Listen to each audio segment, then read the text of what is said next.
নমস্কার, আমি দেবরাজ মণ্ডল। ফের আপনাদের সামনে একটা নতুন জিনিস নিয়ে আসলাম। এটা ব্যবহার করবেন, আর এটা খুব বুদ্ধি করে এই জিনিসটা শিখেছিলাম আমি, এটাও জানাবো।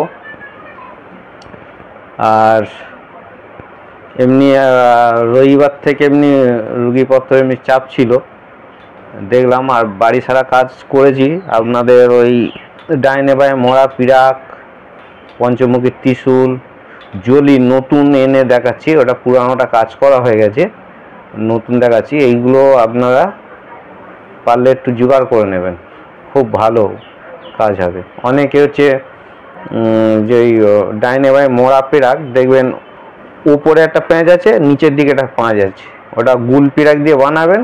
অনেকে ভুল করে নেন, এমনি ছোট রড দিয়ে একটাই পেঁচ করে আনেন, ওইতে কিন্তু কাজ সাকসেস হবে না। কেন, এটা হচ্ছে খুব মারাত্মক বাড়ি বন্ধ, সাঁওতাল আদিবাসীদের কাছ থেকে শেখা এই বিদ্যাটা, খুব খুব মারাত্মক হচ্ছে কাজ হয়। পাশে ছবিটা দিয়ে দেবো, দেখে নেবেন আপনারা, খুব ভালো হবে এগুলো তৈরি করে আনতে পারলে। আর কি এই বাড়ি সারাটা করলে এত গুণ, আমি নিজেও আমার গুরুর সঙ্গে তো কাজ করেছি এর আগে, অনেক আগে থেকে করে করে আসছি, আজ 10-15 বছর আগে থেকে। এক মুসলিম বাড়ি তো জিন চেপেছিল, ওদের বাড়ি বড় ছিল, ওটা ছাড়াতে পারিনি, ওদের মৌলবীরা অবধি পারিনি। সেইটা আমার গুরু হচ্ছে, উনি হিন্দু লোক, তবুও মুসলিমদের আজান পড়ে বন্ধ করেছে। সবাই দেখে সে কথা বলতে গেলে ভিডিও অনেক বড় হয়ে যাবে। সেই ছেলের বিয়ে তা হয়ে গেছে, তারও ছেলে ফুলে হয়েছে, তার ছেলেরও আমি কাজ করেছি। একটা পেট ফুলে গিয়েছিল, এর জন্য ওষুধ দিয়েছি। যাক, এটা তো অনেক বড় ব্যাপার। এই বাড়ি সারাটা আমি নিজেও করেছি। আমার একটা ভাইপো দিয়ে কোনো এক সময় সাক্ষাৎকারও দেবো, ওর ভয়েস রেকর্ডিং আছে, কিন্তু ভয়েসটা দেবো না। ওই ভাইপোর দিয়ে একদিন ভিডিও বানিয়ে দেবো, কেন ওই ভাইপোর বউ এমনি ফোনে ফোনে এক জায়গায় লাইন হয়ে যায়, তার জন্য আমি বলেছিলাম বাড়িটা সেরে নে। খুব আমি নিজের ভাইপো বলে একটু পিসমার ছেলে, ওর জন্য আমি বাড়িতে কাজ করেছিলাম। বাড়ি সারা কাজটা ওর 3 ভাই সব বাইরে, কলকাতার দিকে এসে কাজ বাজ করতে, এখন বাড়ি চলে গেছে। ভাইপো বললো, কাকা খুব সুন্দর কাজ হয়েছে, এরকম কাজ ধারণা করা যায় না। আমি সব তুমি জোগাড় করে দিয়েছো বলে কাজটা এত সুন্দর হয়েছে, না তো আমি জোগাড় করতে গেলে সমস্যা হতো। ও যে অসাধ্য সাধন করেছে, যে জিনিসগুলো বলেছিলাম অমাবস্যা পূর্ণিমার ভিতর সব জিনিসগুলো কালেক্ট করে দিয়েছিল, যার জন্য আমি অল্প পারিশ্রমিক নিয়ে করে দিয়েছিলাম কাজটা।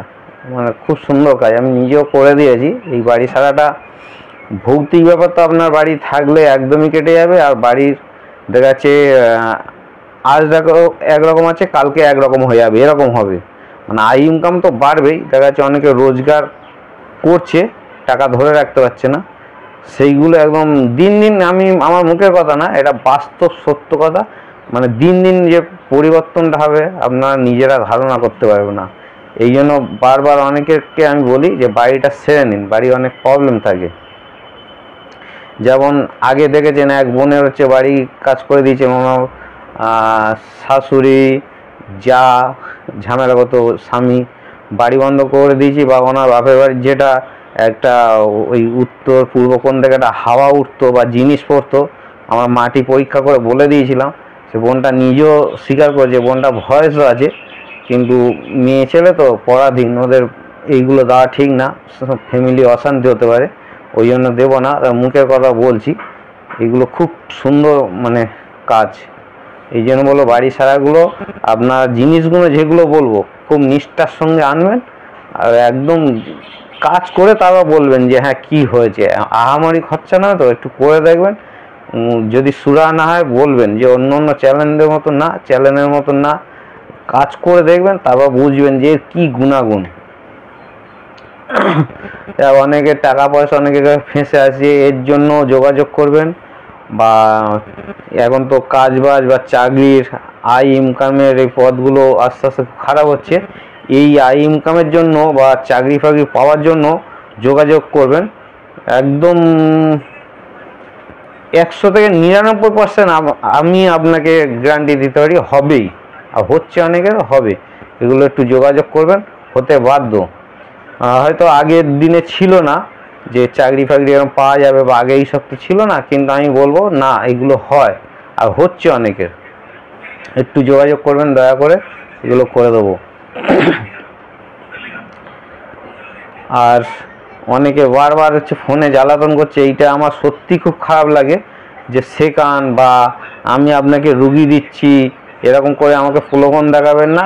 লোভ জিনিসটা খুব বাজে জিনিস, এই লোভগুলো দেখাবেন না। নিজের যদি কোনো সমস্যা থাকে আসবেন, আপ্রাণ চেষ্টা করবো তার সুরাহা দেওয়ার জন্য। আমি তার ভগবান নয়, এক গ্যারান্টি দেবে কারা, এক ভগবান আর এক শয়তান। আমি ভগবানও নই, শয়তানও নই। ঈশ্বর কৃপা করে কাজ হয়, তাই কাজ করি, এই ভরসা নিয়েই চলি। সত্যিই কাজ হয়। তন্ত্র একসময় আমিও বিশ্বাস করতাম না, কেন আমার জ্যাঠামশাই গুরুদেব রায়চরণ সাধু নিজে হাত দেখে বলেছিল ফাঁস আছে তোমার। তখনকার বাজারে 250 টাকা দিয়ে নিতে বলেছিল মহামৃত্যুঞ্জয় মন্ত্র। জ্যাঠামশাই এখনও দেয়, কিন্তু আমি নিইনি। আগে আমার ট্রেনের দুর্ঘটনা হয়েছে, সেখান থেকে বেঁচে এসেছি। যে ঈশ্বরের কাছে আমি করজোড়ে প্রার্থনা করি যে আমার জীবন দান করার জন্য। সত্যি ওইভাবে মানুষ বেঁচে আছেন।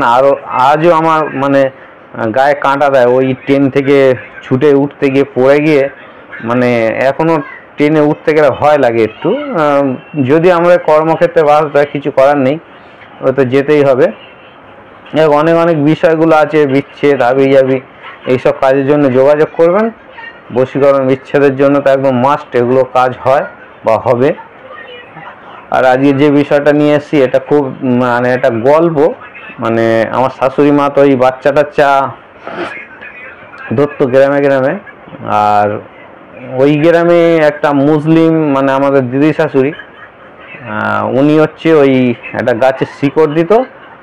তোমার দেখা যাচ্ছে অনেকের ওই সাপের গর্ত টর্ত ডিম হলে বাচ্চা নষ্ট হয়ে যায় বা ওইটা ভেঙে যায়, এইগুলো হাত থেকে রেহাই পাওয়া যাবে। যে কোনো প্রকারে যে ভেঙে যায় এইগুলো রেহাই হবে। মানে ওই আমার শাশুড়ি মাকেও বলেছিলাম যে এইটা ওই ঠাকুমার কাছ থেকে শিখে নিতে পারছো না, বলে উনি দেবে না। এবার ঠিক আছে, আমিও চেষ্টা করে দেখবো। তা ওনাকে গিয়ে বলেছিলাম যে ঠাকুমা তুমি তো 3 মাথা হয়ে গেছো, আজ বলতে কাল নেই, তাই যে ওষুধটা যেন শিখিয়ে দিয়ে যাও, আমরা তো টুকটাক কবিরাজি করি। তা বলছে না ভাই, এ দেওয়া যাবে না, অনেক অজুহাত দেখালো দেবে না বলে। আমি বললাম ঠিক আছে, কৌশলের সঙ্গে নিতে হবে। আর ওনারই বাড়ি নাতিপুতি দিয়ে আমি হচ্ছে একটু যুক্তি খাটিয়ে নিলাম যে এইভাবে করলে মনে ভালো হবে। এবার বললাম বুড়ি কোথায় কোথায় যায়, কি গাছ তোলে, আমাকে যদি দেখাতে পারো বা চেনাতে পারো, তোমাদের আমি খাবার খাওয়ার পয়সা দেবো বলে এইভাবে বললাম। ওনার ছোট ছেলের ছেলে, মানে ছোট ছেলেটা একদিন হুট করে এসে বললো জামাইবাবু, এই দাদাবাবু বলতো, দাদাবাবু এসো, তোমার আমি গাছ দেখাচ্ছি, আমার ঠাকুমা এই গাছ তুলেছে। আমি চলো, ডাল নিয়ে এসছে, দেখালো এই গাছটা ভেঙে এনেছে। আমি ছোটো গাছ, সেটা ছোটো, বেশি বড় হয় না, এনেছে। আমি চলো কোন গাছ ভেঙেছে সেই গাছে গোড়া চলো, দেখলাম ছোটোই গাছ, হ্যাঁ ওর সঙ্গে ওইটা ভাঙা। ঠিক আছে বলে আবার পয়সা টয়সা দিলাম। যাক 2-3 দিন 4 দিন কেটে যাওয়ার পর আমি আস্তে আস্তে ওই ঠাকুমার কাছে যাই, গিয়ে ওই সব আলোচনা করতে থাকি, মানে কিভাবে অনুমতি নিচ্ছি দেখুন চালাকির সঙ্গে। ঠাকুমা ওই তো তোমার পেট বাঁধা ঔষধটা দিলে না, যাতে বাচ্চা কাচ্চা বেঁধে যায় আর নষ্ট হবে না, কেউ কিছু করতে পারবে না, এটা দিলে না, আমি শিখে এসেছি। তো শিখে এসেছি কোথা থেকে? আমি বললাম এক জায়গা থেকে শিখেছি। আমি বলি, তা বলছে হ্যাঁ বল। আমি বলি এই মানে চারা কুল গাছ, ওই কুল গাছের শিকড়, এইটাই শিখেছি, ওইটা বেঁধে দিলে হচ্ছে আর হচ্ছে বাচ্চা কাচ্চা নষ্ট হবে না। তা বলছে হ্যাঁ ভালো জিনিস, তা কী করে? আমি বললাম তো ওই তো শিকড়টা ধরে শুধু বেঁধে দেওয়া কোমরে। এবার তো জানতাম না কীভাবে। তা বলছে না, ওই শিকড়টা 3টে ভাঁজ করতে হবে, মানে 3বার ভাঁজ করে ওইটা সাদা সুতোর সঙ্গে জড়িয়ে আর বেঁধে দিতে হবে। হ্যালো, তাই নাকি? এটাই হয়ে যাবে? তা বলছে হ্যাঁ এটাই হয়ে যাবে, দেখবো বাচ্চা কাচ্চা আর নষ্ট হবে না। বলে ওই ঠাকুমার থেকে অনুমতিও না হলো।